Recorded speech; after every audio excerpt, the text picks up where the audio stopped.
अस्सलामुअलैकुम व्यूवर्स, मैं हूं आपकी मेंटोर उम्मे उमैमा रुमान। आज का हमारा जो टॉपिक है वो है डिस्क्रिप्टिव रिसर्च। इससे पहले हम research by method, research by purpose, research by qualitative research and quantitative research, इसके डिफरेंट टाइप्स को हम लोग डिस्कस कर चुके हैं।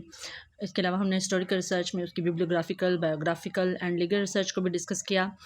आज हम डिस्कस करेंगे कि what is descriptive research, steps in descriptive research, उसके बाद टाइप्स ऑफ डिस्क्रिप्टिव रिसर्च और इसकी जो मेन टाइप है ना डिस्क्रिप्टिव रिसर्च की, सर्विस स्टडीज़, उसको डिस्कस करेंगे। डेवलपमेंटल स्टडीज़ को डिस्कस करेंगे और इंटर रिलेशनशिप जो रिसर्च है उसको भी हम इस छोटी सी वीडियो में जो है वो डिस्कस करने की कोशिश करेंगे। ठीक हो गया। अब सबसे पहले हम ये देख लेते हैं कि डिस्क्रिप्टिव रिसर्च होती क्या है। जब हम किसी प्रेजेंट फिनोमिना पे रिसर्च कंडक्ट करने की कोशिश करते हैं तो उसको हम डिस्क्रिप्टिव रिसर्च कहते हैं। मतलब हमारी जो डिस्क्रिप्टिव रिसर्च होती है वो प्रेजेंट या करंट स्टेटस के ऊपर वर्क कर रही होती है। ठीक है, अब eight the pinch of time. ठीक है, ये एक्शन बेस्ड होती है। ठीक हो गया। अब हम देख लेते हैं कि जो स्टेप्स होते हैं ना डिस्क्रिप्टिव रिसर्च के, वो कौन कौन से हैं। बेसिक स्टेप्स जो है ना डिस्क्रिप्टिव रिसर्च के, वो 9 समझे जाते हैं। जैसे हिस्टोरिकल रिसर्च के 5 स्टेप्स हमने डिस्कस किए थे ना, ऐसे ही जो डिस्क्रिप्टिव रिसर्च है इसमें 9 स्टेप्स होते हैं। ठीक है, सबसे पहला स्टेप होता है आइडेंटिफिकेशन ऑफ द प्रॉब्लम। ठीक है, हम पहले स्टेप पे ये देखते हैं कि जो हमारी प्रॉब्लम है असल में वो क्या है। उसके बाद हम स्टडी करते हैं ऑब्जेक्टिव्स की। ठीक है, जितने भी ऑब्जेक्टिव हमें उस वक्त मतलब अवेल होते हैं हम उनकी स्टडी करते हैं। उसके बाद हम हाइपोथेसिस बनाते हैं। ठीक है, हाइपोथेसिस बनाने के बाद उनकी स्टडी करते हैं, खुद ही बनाते हैं, खुद ही स्टडी करते हैं। ठीक है, उसके बाद हम क्या करते हैं, हम सैंपल लेते हैं। कहाँ से सैंपल लेते हैं? सैंपल लेते हैं जी हम पॉपुलेशन से। ये तो आप सब लोगों को पता है कि पॉपुलेशन क्या होती है और सैंपल क्या होता है। सैंपल जो होता है वो पॉपुलेशन का रिप्रेजेंटेटिव होता है। ठीक है, क्योंकि हम पूरी पॉपुलेशन पे तो नहीं कर सकते ना रिसर्च। हम रिसर्च करेंगे तो सैंपल पे करेंगे, लेकिन रिसर्च के जो रिजल्ट्स हैं उनको हम जनरलाइज पॉपुलेशन पे करते हैं। ठीक है, अच्छा, उसके बाद हम जब हम सैंपल भी फाइंड आउट कर लेंगे हाइपोथेसिस बनाने के बाद, तो फिर नो डाउट हमने रिसर्च को कंडक्ट करने की तरफ जाना है। तो फिर हम टूल्स जो हैं रिसर्च के उनको फाइनलाइज करेंगे। मतलब हम ये देखेंगे कि हमने कौन सा रिसर्च डिज़ाइन यूज़ करना है, हमने केस स्टडी करनी है, हमने इंटरव्यू करना है, हमने मतलब ओपिनियनियर करना है, हमने सर्वे स्टडीज़ करनी है। मतलब हमने किस वे में, हमने पैनल्स क्रिएट करने हैं, हमने किस वे में रिसर्च जो है वो को उसको कंडक्ट करना है। ठीक है, उसके बाद जो नेक्स्ट स्टेप होता है वो होता है डाटा कलेक्शन का। जब हमने टूल्स सिलेक्ट कर लिए तो उसके बाद फॉर एग्जांपल हमने टूल सेलेक्ट किया कि हम ओपिनियनियर लेंगे और हम क्वेश्चनियर को यूज़ करेंगे। मतलब हम लोगों से डिफरेंट क्वेश्चन करेंगे और ओपिनियन भी लेंगे उनका। ठीक है, तो उसके बाद इन दोनों टूल्स के थ्रू हम डाटा कलेक्ट करेंगे। मतलब हम क्वेश्चन पूछेंगे और लोगों से उनके आंसर्स लेंगे, कलेक्ट करेंगे। जैसे मैं आपको एग्जांपल दूँ, आपने मॉरल डेवलपमेंट थ्योरी पढ़ी होगी लॉरेंस कोलबर्ग की, तो उसमें उसने जो है डायलेमा की बात की है। और उसमें उसने डिफरेंट लोगों के इंटरव्यूज़ कंडक्ट करने के बाद 3 स्टेजेस और जो 6 लेवल्स उसके इंट्रोड्यूस करवाए हैं। तो उनमें भी उसने यही किया था ना कि मतलब क्वेश्चंस वगैरह फाइंड आउट किए थे, फिर उनको पूछा था लोगों से, उनके ओपिनियन लिए थे, उसके बाद उसने ये अपनी थ्योरी जो है उसको डेवलप किया था। तो ये इसकी बेस्ट एग्जांपल हो सकती है। ठीक है, अच्छा, उसके बाद जो है हम क्या करते हैं, जब हमने डाटा कलेक्शन कर ली। अब डाटा कलेक्शन करने के बाद जो डाटा हमारे पास मौजूद होता है, हम उस वो हमारे पास नो डाउट डिस्क्रिप्टिव फॉर्म में मौजूद होता है, क्योंकि हम डिस्क्रिप्टिव रिसर्च कर रहे होते हैं। तो मतलब एक प्रेस्क्रिप्शन टाइप में हमारे पास डाटा जो है वो मौजूद होता है, तो हम उसका एनालिसिस करते हैं। ठीक है, डिस्क्रिप्टिव एनालिसिस करते हैं। एनालिसिस करने के बाद हम क्या करते हैं, हम इंटरप्रेट करते हैं अपनी फाइंडिंग्स को। एनालिसिस करने के बाद जो हम फाइनल कंक्लूजन पर पहुंचते हैं ना, उससे पहले हम अपनी सब्जेक्टिव अप्रोच, हम अपने एक्सपीरियंस को उसके साथ डिफ़ाइन करने की कोशिश करें। आप ऐसे समझ लें कि जितनी फाइंडिंग्स हमने ली हैं ना डाटा एनालिसिस के बाद, हम उसको अपनी लैंग्वेज में इंटरप्रेट करते हैं, वजाहत करते हैं उसकी, ऐसे समझ लें। फिर उसके बाद हम फाइनल कंक्लूजन तक पहुंच जाते हैं। अब हम देख लेते हैं कि डिस्क्रिप्टिव रिसर्च जो है उसकी टाइप कौन कौन सी हैं। जी, तो हम डिस्कस कर रहे थे रिसर्च की टाइप्स को। अब जो रिसर्च की टाइप्स हैं वो 3 हैं। Survey studies, developmental studies and inter relationship studies. ये मैं नेक्स्ट क्लास में आपको जाके डेली लाइफ एग्जांपल्स के साथ बिल्कुल इलेबोरेट करती हूँ कि इनको किस तरह से हम लोग जो है वो डिफ़ाइन कर सकते हैं। सबसे पहले हम देख लेते हैं कि व्हाट आर सर्वे स्टडीज़। जो सर्वे स्टडीज़ होती हैं वो इंटरव्यू की टाइप से या फिर क्वेश्चनियर या ओपिनियनियर के थ्रू जो है ना करवाई जाती हैं। अब सर्वे स्टडीज़ में क्या होता है कि आप एक सर्वे कंडक्ट करते हैं, ठीक है, और कुछ क्वेश्चंस को फॉर्म करते हैं। क्वेश्चन को फॉर्म करने के बाद कुछ ग्रुप ऑफ पीपल आप एज एन सैम्पल सेलेक्ट करते हैं, ठीक है। जब आप एज एन सैम्पल उनको सेलेक्ट करते हैं तो आपने जो क्वेश्चंस या जो ओपिनियनियर के लिए जो भी मेन पॉइंट्स जो हैं आप लोगों ने रेडी किए होते हैं वो आप उनसे पूछते हैं।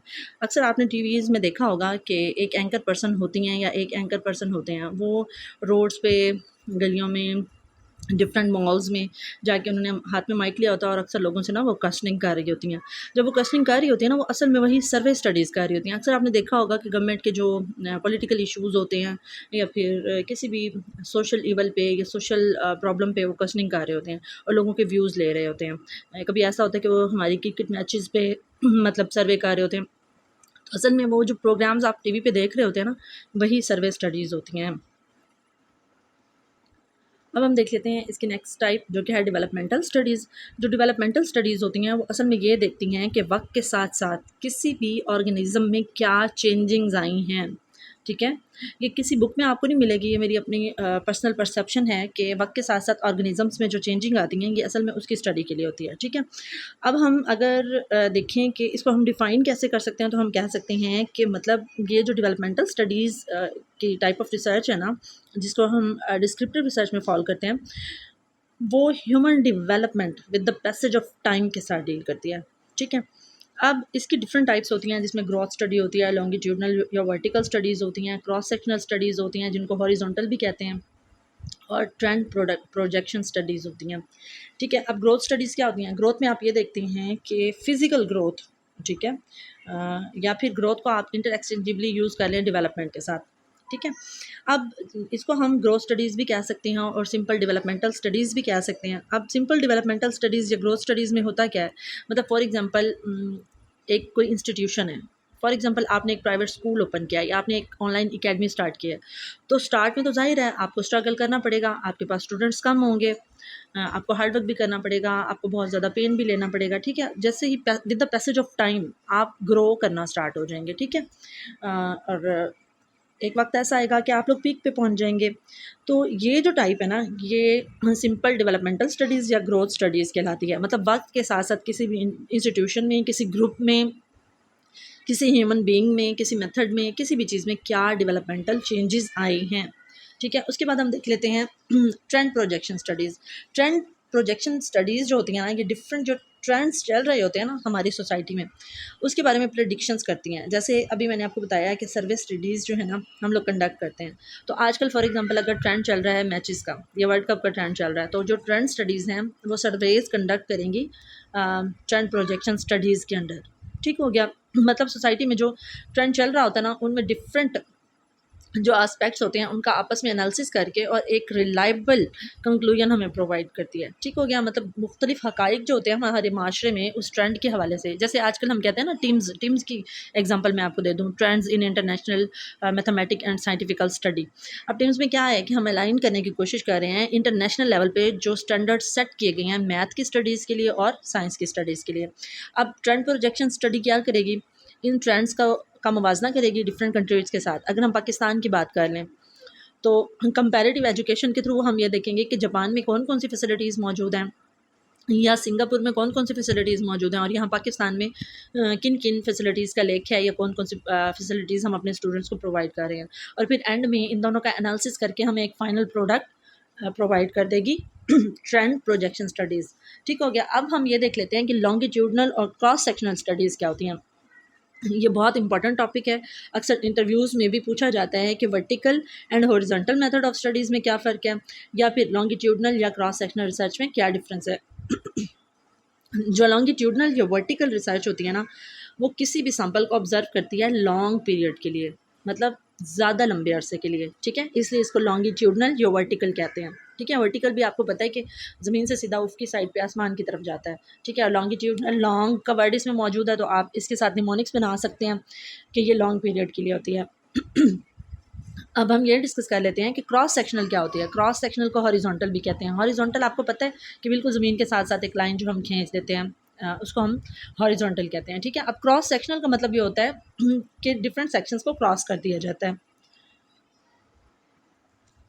मतलब हम ये कह सकते हैं कि हम डिफरेंट सैंपल्स के ग्रुप्स जो है वो सिलेक्ट करते हैं और within the given time जो हमारे पास at the pinch of time जो सैंपल मौजूद होता है हम उसी पे ही जो है स्टडी कर लेते हैं। अब जो लॉन्गिट्यूडनल होता है ना, एक तो इसमें टाइम पीरियड ज़्यादा इन्वॉल्व होता है, दूसरा डाटा जो है उसको बार बार अवेल करना भी हमारे लिए मुश्किल हो जाता है, तीसरा ये लॉन्ग पीरियड के लिए होती है तो ये बहुत ज़्यादा एक्सपेंसिव होती है, ठीक है।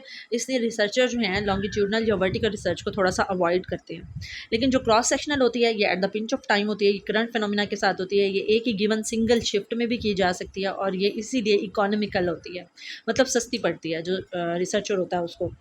अब इसकी मैं अगर दोनों की डेली लाइफ आपको एग्जाम्पल दूँ ना, तो फॉर एग्जांपल आप कॉग्निटिव डेवलपमेंट में जो चेंज आया है ना स्टूडेंट्स की, आप वो देखना चाहते हैं कि with the passage of time बच्चों की जो लॉन्गिट्यूडनल या क्रॉस सेक्शनल डेवलपमेंट हुई है उनका उनका क्या इम्पैक्ट पड़ता है। तो अब आप लॉन्गिट्यूडनल में क्या करेंगे, आप लॉन्गिट्यूडनल में ना सिर्फ एक सैंपल एक ग्रुप ऑफ पीपल को सिलेक्ट करेंगे। फॉर एग्जांपल आप ई सी सी ई या ई सी ई की जो आपके पास क्लास मौजूद है ना, आप उसको ले लेते हैं स्टूडेंट्स को। आप ये देखते हैं कि एक स्कूल में या एक इंस्टीट्यूट में या किसी भी मुल्क में जो बच्चे हैं उनकी कॉग्निटिव डेवलपमेंट की जो डेवलपमेंट है या ग्रोथ है वो कैसे हो रही है, ठीक है। अब आप क्या करेंगे, आप एक ही क्लास ले लेंगे, इसी से उसको लेंगे और उसको फॉर एग्जांपल आप 10th क्लास तक लेके जाते हैं। आप हर साल उन बच्चों से जो रिसर्च है वो कंडक्ट करवाएंगे, आप उनसे क्वेश्चंस करेंगे, ओपिनियन लेंगे, ठीक है। उनकी लाइफ स्पैन्स को डिस्कस करेंगे, उनकी हिस्ट्री को चेक करेंगे, उनकी पूरी पोर्टफोलियो को देखेंगे, ठीक है। हर साल मतलब आज इस साल वो हैं ईसी में, फिर वो नर्सरी में प्रमोट होंगे, फिर वो प्रेप में जाएंगे 1 2 3 एंड ऑनवर्ड 10 क्लास तक। आप हर साल सेम प्रोसेस उन्हीं सेम बच्चों के साथ जो है वो रिपीट करेंगे और एंड में आप एक रिपोर्ट देंगे। मतलब 13 साल तक आप उन बच्चों के साथ, ये 14 साल तक आप उन बच्चों के साथ जुड़े रहेंगे और फिर आप ये बताएंगे कि जब वो नर्सरी क्लास में थे तो उनकी मेंटल ग्रोथ कैसी थी, फिर 1 क्लास में कैसी थी और 10th क्लास तक उनकी ग्रोथ जो है वो किस तरह से डेवलप होती रही, मेंटल ग्रोथ जो है वो किस तरह से डेवलप होती रही। अब क्रॉस सेक्शनल में आप क्या करेंगे, आप एक ही टाइम में एक स्कूल में जाएंगे, आप बच्चों की मेंटल एबिलिटी के हिसाब से क्वेश्चनियर या ओपिनियनियर या जो कुछ भी मतलब जो भी आप मेथड या रिसर्च डिज़ाइन चूज़ करेंगे, आप उसको सेलेक्ट करेंगे और आप पहले नर्सरी क्लास में चले जाएंगे, इसी में चले जाएंगे, फिर नर्सरी में, फिर 1 में एंड ऑनवर्ड, इसी तरह 10th क्लास तक या एक सिंगल शिफ्ट में ही उनसे क्वेश्चंस करके और अपनी फाइनल कंक्लूजन तक पहुंच जाएंगे कि मतलब बच्चों में डेवलपमेंटल ग्रोथ कैसी आई। अब आप खुद देखें कि आप 1 या 2 दिन में एक रिसर्च को कंप्लीट कर लेते हैं और फिर 14 साल एक रिसर्च पे लगाते हैं, तो आपके लिए कौन सी इकोनॉमिकल होगी या कौन सी ईजी होगी। तो नो डाउट ये क्रॉस सेक्शनल या हॉरिजॉन्टल बनती है। अच्छा, अब इसके बाद हम ये देख लेते हैं कि इंटर रिलेशनशिप स्टडीज़ क्या होती हैं। जो इंटर रिलेशनशिप स्टडीज़ होती हैं ना, इसकी फर्दर टाइप्स भी होती हैं, लेकिन उससे पहले मैं आपको ये बता देती हूँ कि इंटर रिलेशनशिप स्टडी जो होती है ना, ये इन डेप्थ इन्वेस्टिगेशन होती है, ठीक है। रिलेशनशिप की मतलब 2 लोगों के दरमियान हो सकती है, 2 सोसाइटीज़ के दरमियान हो सकती है, 2 ऑर्गेनाइजेशंस के दरमियान हो सकती है, 2 इंस्टीट्यूशंस के दरमियान हो सकती है, 2 कंट्रीज़ के दरमियान हो सकती है, 2 राइवल्स के दरमियान हो सकती है, किसी भी 2 फिनोमेनास के दरमियान में ये हो सकती है। अब इसकी जो डिफरेंट टाइप्स हैं वो हैं case study, causal comparative research. जी, जो कॉजल कंपैरेटिव रिसर्च है ना वो डिस्क्रिप्टिव रिसर्च की एक सब टाइप है, ठीक है, और ये इंटर रिलेशनशिप स्टडीज़ के अंडर फॉल करती है, ठीक हो गया। Case study, causal comparative research, उसके अलावा को रिलेशनल रिसर्च और साइंटिफिक मेथड रिसर्च, ठीक है। अब हम इनको फर्दर फर्दर डिस्कस कर लेते हैं कि ये क्या होती हैं। केस स्टडी जो होती है ना, ये इन डेप्थ, जी तो मैं आपको बता रही थी कि इन डेप्थ इन्वेस्टिगेशन होती है किसी भी सिंगल केस की। अब बहुत से लोग ये समझते हैं कि जो केस स्टडी होती है वो एक इंसान की ज़िंदगी की थारो स्टडी होती है कि उसकी ज़िंदगी में किस किस तरह से चेंजिंग आई, उसकी लाइफ में क्या क्या उसने इनिशिएटिव लिया, वो किस तरह से कामयाब हुआ या उसके फेलियर्स की वजह क्या थी, लेकिन ऐसा नहीं होता।